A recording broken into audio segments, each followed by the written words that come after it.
గడ్డ మీద ఆమరణ నిరాహార దీక్ష చేసి చావు నోట్లో తలకాయ పెట్టి తన ప్రభుత్వమైన తన అధిష్టానాన్ని కూడా తెలంగాణ కోసం ఎదిరించి నిలబడి తెలంగాణ రాష్ట్రాన్ని సాధించిండు.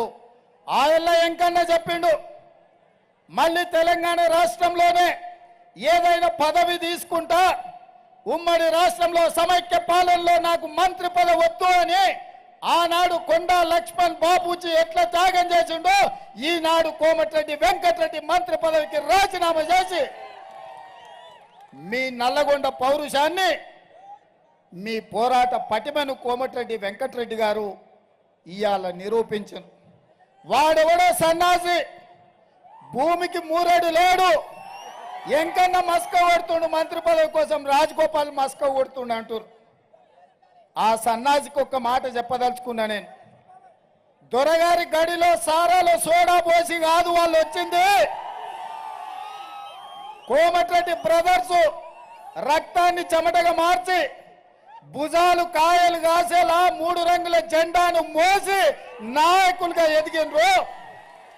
నల్గొండ సమస్యల మీద కొట్లాడి అధిష్టాన్ని ఒప్పించి మెప్పించి ఇవాళ వాళ్ళు ఈ బాధ్యతలో ఉన్నారు.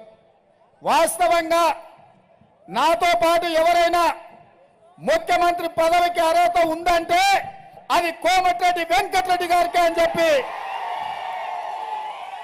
నేను మనస్ఫూర్తిగా చెప్తున్నా.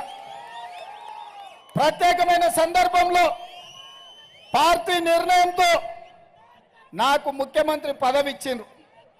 ఈ పదవిని నేను బాధ్యతగా చూసిన తప్ప అహంకారంతో ఈ కుర్చీలో నేను ఏ రోజు కూడా ఒక్క నిమిషం ఒక్క గంట కూడా కూర్చోలే. ఈ బాధ్యతతోటి రోజుకు 18 గంటలు పనిచేసి పేదవాడి సంక్షేమం కోసం, పేదవాడి అభివృద్ధి కోసం తెలంగాణను ప్రపంచంలో అభివృద్ధి చెందిన రాష్ట్రంగా నిలబెట్టడం కోసం అహర్నిశలు కృషి చేస్తున్న మిత్రులారా, 60 ఏళ్ల ఆకాంక్ష, 1200 మంది విద్యార్థుల బలిదానంతో వచ్చిన తెలంగాణ 10 సంవత్సరాలు కేసీఆర్ గడిలో బందీ అయి తెలంగాణ తల్లి కన్నీళ్లు పెడుతుంటే మళ్ళీ కాంగ్రెస్ పార్టీ కార్యకర్తలు నడుం బిగించి తెలంగాణ తల్లికి విముక్తి కలిగించిండ్రు. ఆ సమస్యల్ని పరిష్కరించాలి అని ఇవాళ నేను బయలుదేరిన. మిత్రులారా, నా ఇంటికి వచ్చిన లీడ ఈ స్థానిక మున్సిపల్ చైర్మన్ కావచ్చు, జిల్లా పార్టీ అధ్యక్షుడు కావచ్చు, చాలా మంది కార్యకర్తలు మీ యాదగిరిగుట్ట ఎంపీపీ కావచ్చు, ఎంపీటీసీలు కావచ్చు, సర్పంచులు కావచ్చు, జడ్పీటీసీలు కావచ్చు, ముఖ్యమంత్రి కాకంటే ముందు మీరెట్లా బాజాప్తా నా ఇంట్లోకి వచ్చి కలిసిపోయినరో ముఖ్యమంత్రి అయినాక కూడా అట్లనే వచ్చి కలిసినరా లేదా మిత్రులారా? రోజు ఉదయం 1000 నుంచి 1500 మందిని కలిసి వాళ్ళు చెప్పేది విని వాళ్ళ సమస్యల్ని ప్రభుత్వం పరిష్కరించగలిగిన దిశగా ఈరోజు మన ప్రభుత్వంలో ప్రజాపాలన జరుగుతుంది. మిత్రులారా, ప్రగతి భవన్ ప్రజల సొమ్ముతో కట్టింది. ఒక గడిగా చుట్టుముట్టు ముళ్ళ కంచెలేసి తెలంగాణ ప్రజల్ని నిషేధిస్తే ఏ సమయానికి ఎల్పీ స్టేడియంలో ప్రమాణ స్వీకారం ప్రజాప్రభుత్వం చేస్తుందో అదే సమయంలో గడీల గోడలు బద్దలు కొట్టి ప్రజలకు బాజాప్తా బార్ల గేట్లు తెరిచిపెట్టి బలైన వర్గాల ఆదర్శ దైవం జ్యోతిరావు పూలే పేరు అక్కడ పెట్టిన మాట వాస్తవం కాదా కాంగ్రెస్ ప్రభుత్వం అని నేను అడుగుతున్నా. నేను ఇవాళ అడుగుతున్నా, ఆనాడు అవసరం ఉన్నప్పుడల్లా మా కమ్యూనిస్టు సోదరులని అడుక్కొని కడుపులో తలకాయ పెట్టి కాళ్ళకు దండం పెట్టి కార్యం ఎల్ల తీసుకొని కరివేపాకులాగా కమ్యూనిస్టు సోదరుల్ని పక్కన పెట్టిన వాట వాస్తవం కాదా? ఏ రోజైనా కమ్యూనిస్టు సోదరులకు కనీసం మర్యాద ఇచ్చే ఆలోచన ఎప్పుడైనా చంద్రశేఖరరావు చేసిందా?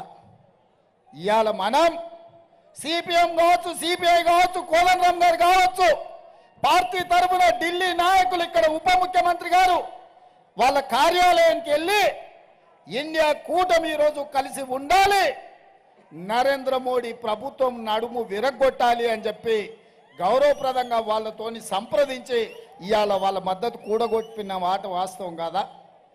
ఒకవేళ ఏదైనా విషయాలలో వాళ్ళతోని భిన్నాభిప్రాయాలు ఉన్నా ఏ రోజు కూడా కమ్యూనిస్టు సోదరులను అవమానించే విధంగా కించపరిచే విధంగా కాంగ్రెస్ ఎప్పుడన్నా అట్లాంటి వ్యవహారం చేసిందా? ఈరోజు మా కమ్యూనిస్టు సోదరులను ఆలోచన చేయమని నేను అడుగుతున్నా.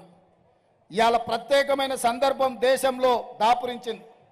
నరేంద్ర మోడీ దెబ్బకు ప్రజాస్వామిక వ్యవస్థలన్నీ, పార్లమెంటు వ్యవస్థలన్నీ కుప్పగూలిపోయి సుప్రీంకోర్టులు కావచ్చు, ఎన్నికల సంఘాలు కావచ్చు, ఈరోజు ఏ వ్యవస్థలు కూడా ఈడీ, ఇన్కమ్ ట్యాక్స్, సిబిఐ అన్నిటినీ చెరబట్టి ఈరోజు దేశాన్ని విధ్వంసం చేసి మోడీ ఆక్రమించుకోవాలనుకుంటున్నాడు.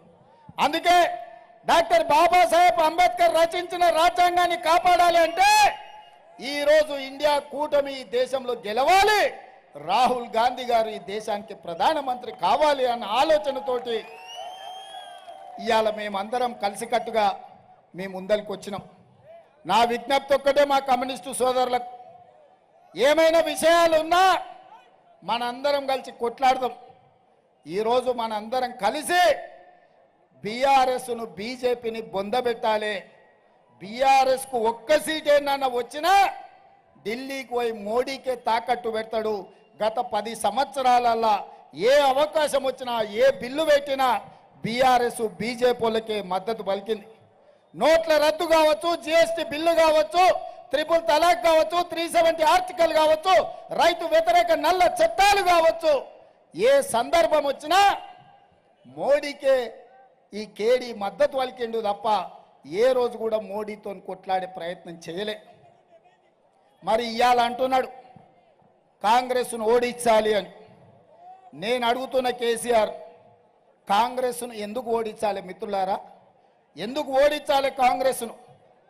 10 ఏళ్ళు నువ్వు చెప్పిన మాట చెప్పకుండా ఎంకన్నా చెప్పినట్టు వేల కొద్ది అబద్ధాలు చెప్పి తెలంగాణను చెరబట్టి 7 లక్షల కోట్ల రూపాయల అప్పులో తెలంగాణను ముంచినందుకు అప్పుల గడ్డగా తెలంగాణను, విద్యార్థుల, రైతుల ఆత్మ బలిదానాలతో బొందల గడ్డగా తెలంగాణను మార్చిన నువ్వు ఇవాళ 100 రోజుల్లోనే కాంగ్రెస్ను ఓడగొట్టాలంటున్నావు.